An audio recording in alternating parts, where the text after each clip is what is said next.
Alex here with an event video on the state of Nevada versus Six Electors, an indictment of allegedly fake Republican electors who submitted certificates to Congress declaring Donald Trump the winner of the 2020 presidential election.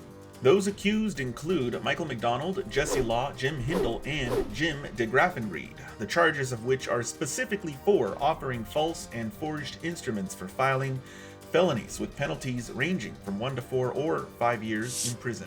The defendants have denied the allegations and entered not guilty pleas. Also revealed was the immunity granted to Trump legal advisor Kenneth Chesebro for his testimony to a grand jury on what is characterized as a purpose intending to force Congress to decide the presidential election. District Court Judge Mary Kay Holthus is allowing comprehensive electronic coverage of the proceedings, the arraignment of which we have already recorded and will publish shortly.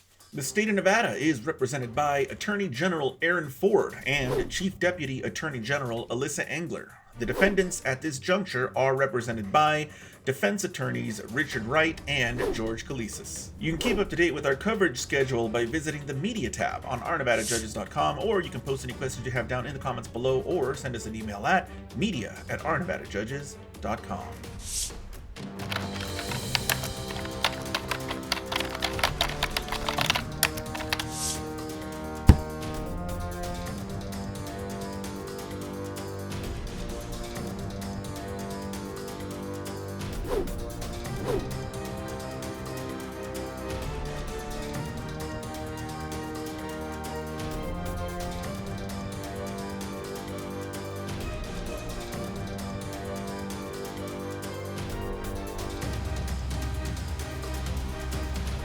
We're following a major story in our Law and Justice Lead today. A Nevada grand jury has indicted 6 people who acted as pro-Trump fake electors in a scheme to overturn the 2020 election and subvert the will of the American people. Let's get straight to CNN's Kyung La, who is here. Kyung, tell us what you're learning about the indictment. Well, this indictment was announced by the Attorney General. The state Attorney General had said at one point that he wasn't going to pursue this, but then something changed. And let's show you a little bit about what this all goes back to. It was in December 14th, 2020. 6 people in the state of Nevada had gathered to sign what was a fake elector sheet saying that they were giving the 6 electoral votes in Nevada and declaring Donald Trump the winner.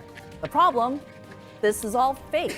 Even though it looks like a ceremony, it's not. And this became part of the charade of the 2020 lie. And so you haven't spoken it, you're not going to comment on whether you've spoken to anybody. That's going on, right? But so, you do understand please, if you would turn that off, we have nothing to talk about really on that. Yeah, I have nothing to say. Do you still believe Trump won? Yeah, it's irrelevant. The Electoral College elects the president, and so the Electoral College elected Joe Biden, and so Joe Biden is the president. Then how do you explain what happened in 2020? That ceremony you participated in the document you signed? Again, no comment on that. Tom, how serious are these charges, and are you surprised it took until the end of 2023 to bring them?